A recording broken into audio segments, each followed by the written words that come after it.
आने वाला था, द्वापर समाप्ति पे था, तभी वेद व्यास जी के मन में चिंता हो गई। क्या चिंता हो गई? कि आने वाला युग कलयुग है, और कलयुग का मनुष्य कैसा होगा? मंदहा सुमंद मतयो मंद भाग्या उपद्रुता। एक तो मनुष्य कलयुग का कैसा होगा? बोले बुद्धि मंद होगी, और बुद्धि मंद है वो तो ठीक, भाग्य भी मंद होगा। इस जीव का कल्याण कैसे होगा? मैंने 4 वेद लिख दिए, पर ये समझेगा कैसे? हर कोई तो वेदों में प्रवेश नहीं कर सकता है। वेदों में नियम है, वेदों की आचार संहिता है। कौन वेद को पढ़ सकता है? यज्ञोपवीति ही पढ़ सकता है, अनुपीत नहीं पढ़ सकता है। स्त्रियां वेदों में अनुसरण नहीं कर सकती, तो वेदों से कौन क्या करेगा? इसलिए हमारे कल्याण के लिए पुराण बना दिए, पुराण में सब पढ़ सकते हैं। शास्त्र लिखे, 17 पुराणों की व्यास जी ने रचना कर दी। द्वापर के अंत तक महाभारत जैसा महाकाव्य लिख दिया, 1,00,000 श्लोकों का। फिर भी मन को शांति नहीं है, संतुष्ट नहीं है। उसी समय दूर से देखा, नारद जी चले आ रहे हैं। नारद जी को देखा, ओहो हो, चरणों में दंडवत प्रणाम किया, पूजयामास विधिवत नारदम सुर पूजितम। नारद जी का पूजन किया। नारद जी ने कहा, व्यास जी आपका मुंह क्यों लटक रहा है?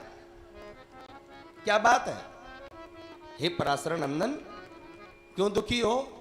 नारद जी ने सारी कथा सुना दी। महाराज व्यास जी ने सारी कथा सुना दी कि महाराज मैं 4 वेद 6 शास्त्र 17 पुराण लिख चुका, फिर भी मन अशांत है कि आने वाला युग कलयुग है, कलयुग के मनुष्य का उद्धार कैसे होगा?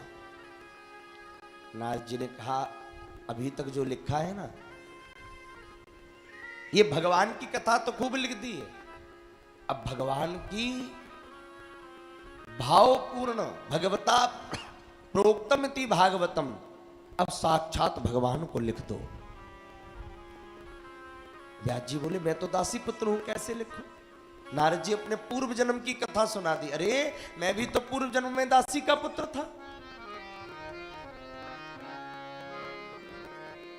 और मेरी मां एक घर में भोजन बनाती थी, मैं भी उसके साथ जाता था। एक दिन कुछ संत पधारे चतुर्मासा में, मां भोजन बनाती, मैं भोजन परसता।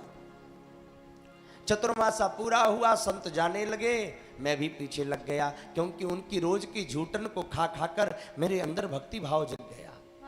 संतों ने कहा, नहीं बेटा तू अभी छोटा है, वापस चला जा, जब मां आदेश करेगी तब आ जाना। नारद जी दौड़कर मां के पास गए। मां आप कहो तो मैं संतों के साथ जंगल में चला जाऊं?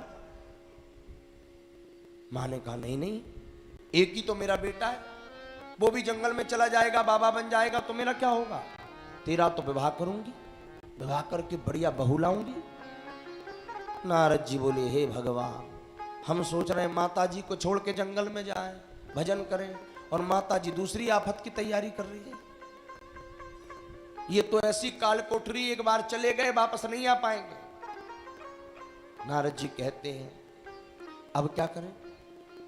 जाइए न जहां तहां संगति कुसंगति है, और कायर के संग सूर भागिए पे भागिए। घर में फंसे घर में बसे, घर में वैराग्य कहाँ, माया मोह ममता पे पागिए सो पागिए। जैसे फूलन के पास बसे फूलन की खुशबू होत, ऐसे कामनी के संग काम जागी है सो जागी है। और काजल की कोठरी में कैसो हूँ सयानो जय है, पर काजल को एक दाग लागी है सो लागी है। क्या करूं? अब तो माताजी सुधारे तभी कुछ हो सकता है। एक दिन माताजी दूध धोने गई, एक सर्प पर पैर रखा, सर्प ने माताजी को डसा, माताजी की मृत्यु हो गई। नारद जी को पता चला कि मां मर गई। नारद जी एकदम उठे, एक आंख से ठंडे आंसू, एक आंख से गर्म आंसू। क्यों?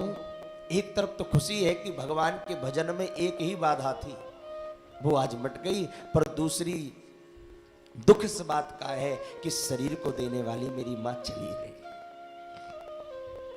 और वो देह क्रिया करी, दौड़ करके जंगल में गए और जाकर के वहां संतों को ढूंढा, संत नहीं मिले। तो महाराज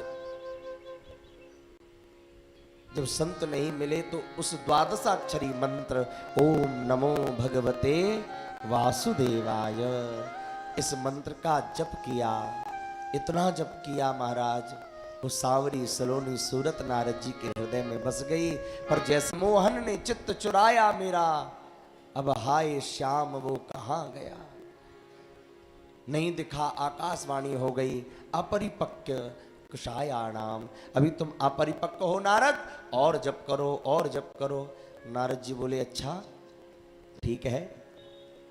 पुनः मैंने तप किया, मेरा शरीर छूट गया और अगला जन्म ब्रह्मा जी की गोद से ब्रह्मा जी के पुत्र के रूप में हो गया और मैं देवर्षि नारद के रूप में दुनिया में छा गया।